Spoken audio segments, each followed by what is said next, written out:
Hello प्यारे बच्चों, स्वागत है आपका रफ्तार बैच 2027 के भौतिकी के क्लास में। आज के क्लास में हम फिजिक्स चैप्टर 4 गतिमान आवेश और चुंबकत्व के ऑब्जेक्टिव क्वेश्चन प्लस थ्योरी का देखने जा रहे हैं। तो बिना किसी देरी के क्लास को स्टार्ट करते हैं। हमारा पहला क्वेश्चन क्या करा है, एक चालक में धारा का एसआई मात्रक क्या है। तो हमारा धारा का एसआई मात्रक क्या होता है, आप जानते हैं, एम्पियर। यानी करंट को किस चीज़ में मापा जाता है, एम्पियर में। वही आवेश को कूलाम में मापा जाता है और विभव को वोल्ट में। तो हमारा राइट आंसर क्या हो जाएगा यहाँ पे, ऑप्शन बी। चलते हैं अपने सेकंड क्वेश्चन की तरफ। 2 नंबर क्वेश्चन हमारा क्या कर रहा है, चुंबकीय क्षेत्र का एसआई मात्रक क्या होता है। तो चुंबकीय क्षेत्र का एसआई मात्रक क्या हो जाएगा, टेस्ला हो जाता है। वही चुंबकीय फ्लक्स का पूछेगा तो वेबर, बल का एसआई मात्रक न्यूटन, कार्य का जूल। तो हमारा 2 का राइट आंसर क्या हो जाएगा, चुंबकीय क्षेत्र का एसआई मात्रक ऑप्शन ए यानी कि टेस्ला। चलते हैं अपने नेक्स्ट क्वेश्चन की तरफ। 3 नंबर क्वेश्चन क्या कर रहा है, बायो सावर्ट नियम किससे संबंधित है। तो आप जानते हैं चुंबकीय क्षेत्र से है। चलते अपने नेक्स्ट क्वेश्चन की तरफ। एक सीधी धारा वाहन करने वाली तार के पास चुंबकीय क्षेत्र का आकार होता है तो क्या किस प्रकार का होता है, वृत्ताकार यानी कि सर्कुलर होता है। चलते अपने नेक्स्ट क्वेश्चन की तरफ। लॉरेंज बल किस पर कार्य करता है। तो हमारा 5 का राइट आंसर क्या हो जाएगा, गतिमान आवेश पर, स्थिर आवेश पर कभी कार्य नहीं करेगा। चलते अपने नेक्स्ट क्वेश्चन की तरफ। लॉरेंज बल का सूत्र होता है तो क्या हो जाएगा, क्यू इंटू ई प्लस भी क्रॉस बी। चलते अपने नेक्स्ट क्वेश्चन की तरफ। फ्लेमिंग का बायां हाथ नियम किसके लिए उपयोग होता है। तो 7 का हमारा राइट आंसर क्या हो जाएगा, मोटर के लिए यूज होता है। और फ्लेइंग का दायां हाथ पूछेगा तो किस चीज के लिए होता है, जनरेटर के। 8 नंबर क्वेश्चन देखिए वहीं आ गया, फ्लेमिंग का दायां हाथ नियम किसके लिए कार्य करता है। तो 8 का हमारा राइट आंसर क्या हो जाएगा, जनरेटर या जनित्र के लिए। चलते अपने नेक्स्ट क्वेश्चन की तरफ। नेक्स्ट क्वेश्चन हमारा 9 नंबर क्या कह रहा है, एम्पियर का नियम किससे संबंधित है। तो 9 का हमारा राइट आंसर क्या हो जाएगा, चुंबकीय क्षेत्र से ही। इसका फार्मूला क्या आता है, क्यू बी बराबर म्यू नॉट इंटू आई।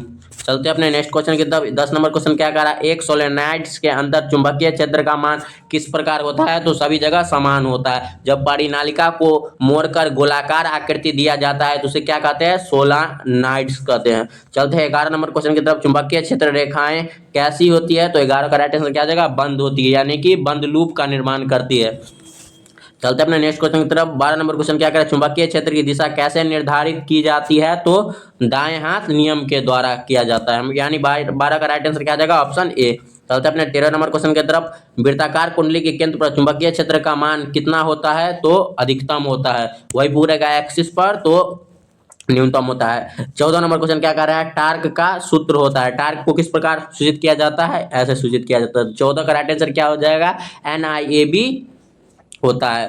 यहाँ पे ए क्या है, एरिया है, बी क्या है, चुंबकीय क्षेत्र। चलते हैं अपने 15 नंबर क्वेश्चन की तरफ। गैल्वेनोमीटर को किसमें बदला जा सकता है। तो 15 का राइट आंसर क्या हो जाएगा, वोल्ट मीटर में और ए मीटर में बदला जा सकता है। जब उसको श्रेणी क्रम में जोड़ा जाएगा तो वोल्ट मीटर में, और समांतर क्रम में जोड़ा जाएगा तो ए मीटर में। 16 नंबर क्वेश्चन क्या कर रहा है, साइक्लोट्रॉन किसे त्वरित करता है। तो 16 का राइट आंसर हमारा क्या हो जाएगा, प्रोटॉन जैसे कण को त्वरित करता है। यह किस प्रकार कार्य करता है। तो विद्युत और चुंबकीय क्षेत्र में आवेश को गति करने पर कार्य करता है। अंत में वो अपने लक्ष्य को प्राप्त कर लेता है और दोनों क्षेत्र को पार कर जाता है। 17 नंबर क्वेश्चन क्या कर रहा है, साइक्लोट्रॉन की आवृत्ति निर्भर नहीं करती है। तो किस बात पर साइक्लोट्रॉन की आवृत्ति निर्भर नहीं करती है, वेग पर, वेलोसिटी से उसका कोई स्थानाता नहीं होता। 18 नंबर क्वेश्चन क्या कर रहा है, समांतर धाराओं के बीच बल किस प्रकार की होती है। तो 18 का राइट आंसर क्या हो जाएगा, आकर्षण का होता है। चलते हैं अपने नेक्स्ट क्वेश्चन की तरफ। विपरीत दिशा के धाराओं में बल किस प्रकार का होता है। तो प्रतिकर्षण का बल होता है, यानी कि हमारा 19 का राइट आंसर क्या हो जाएगा, ऑप्शन बी। चलते हैं 20 नंबर क्वेश्चन की तरफ। पृथ्वी का चुंबकीय क्षेत्र किस जैसा होता है। तो क्षण चुंबक की तरफ पृथ्वी एक व्यवहार करता है। चलते अपने नेक्स्ट क्वेश्चन की तरफ। 21 नंबर क्वेश्चन क्या करा, टेस्ला किसका मात्रक है। तो चुंबकीय क्षेत्र का मात्रक क्या है, टेस्ला है। चलते अपने नेक्स्ट क्वेश्चन की तरफ। धारा वहन करने वाले तार पर बल का सूत्र क्या होता है। तो 22 का राइट आंसर क्या होगा, BIL, यानी कि ऑप्शन ए। चलते अपने नेक्स्ट क्वेश्चन की तरफ। 23 नंबर क्वेश्चन क्या कर रहा है, यदि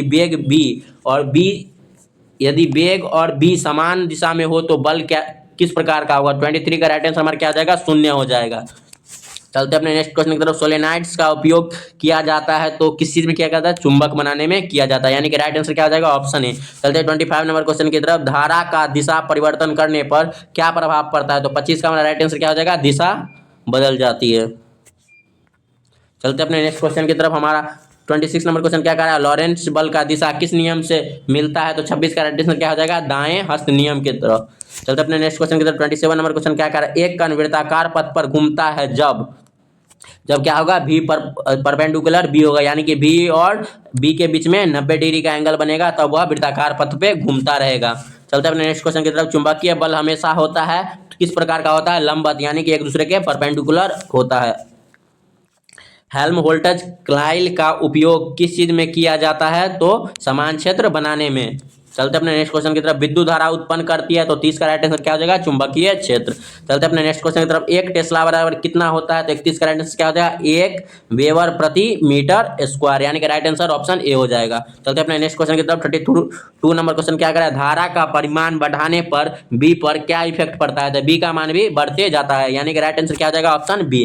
चलते 33 नंबर क्वेश्चन का, दूरी बढ़ाने पर बी पर क्या इफेक्ट पड़ता है? तो घटता जाता है। चलते अपने नेक्स्ट क्वेश्चन की तरफ। नेक्स्ट क्वेश्चन हमारा 34 नंबर क्वेश्चन क्या करें, वृत्ताकार कुंडली में बी प्रोपोर्शनल होता है। 34 का राइट आंसर क्या हो जाएगा, आई और 1/r का, यानी कि दोनों का। चलते अपने नेक्स्ट क्वेश्चन की तरफ। 34 नंबर क्वेश्चन क्या कर रहा है, सोलेनाइड्स का क्षेत्र निर्भर करता है तो किस चीज पर, लंबाई पर, टर्न संख्या यानी कि फेरों की संख्या पर, और धारा पे, यानी कि इनमें से सभी पे। चलते 36 नंबर क्वेश्चन की तरफ। चुंबकीय द्विध्रुव आघूर्ण का सूत्र होता है, तो 36 का राइट आंसर क्या हो जाएगा हमारा, m बराबर I इंटू ए, यानी कि ऑप्शन ए इसका सही उत्तर है। चलते अपने नेक्स्ट क्वेश्चन की तरफ। टार्क अधिकतम कब होता है?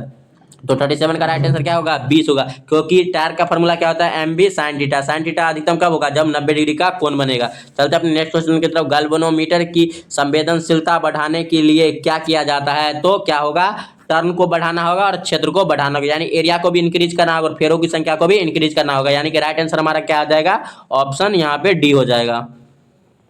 चलते अपने ऑप्शन डी हो जाएगा। चलते अपने नेक्स्ट क्वेश्चन की तरफ। चुंबकीय क्षेत्र रेखाएं किस प्रकार की होती है? तो कभी नहीं, चुंबकीय क्षेत्र रेखा एक दूसरे को कभी नहीं काटती है, क्योंकि दो चुंबकीय क्षेत्र रेखा किसी भी दो चुंबकीय क्षेत्र रेखा एक दूसरे को एक बिंदु पर काटेगी तो वहां विद्युत क्षेत्र का 2 मान हो जाएगा, जो असंभव है। चलते अपने नेक्स्ट क्वेश्चन की तरफ। 40 नंबर क्वेश्चन क्या करा है, चुंबकीय फ्लक्स का मात्रक होता है तो क्या हो जाएगा, वेबर, इसे W द्वारा प्रदर्शित किया जाता है। 41 नंबर क्वेश्चन क्या करा, पृथ्वी का चुंबकीय क्षेत्र लगभग होता है तो 10 के पावर -5 टेस्ला। यह क्वेश्चन कई बार से एग्जामों में आ रहा है, तो इसको स्टार मार्क हम करेंगे। चलते अपने नेक्स्ट क्वेश्चन की तरफ। 42 नंबर क्वेश्चन क्या करा, मैक्सवेल का योगदान क्या था विद्युत चुंबकत्व बनाने में, उनका योगदान था। 43 नंबर क्वेश्चन क्या कह रहा है, चुंबकीय क्षेत्र का स्रोत क्या है? तो 34 का राइट आंसर क्या हो जाएगा, गतिमान आवेश के कारण ही चुंबकीय क्षेत्र उत्पन्न होता है, वही स्थिर आवेश के कारण क्या होता है, विद्युत क्षेत्र होता है। चलते अपने नेक्स्ट क्वेश्चन की तरफ।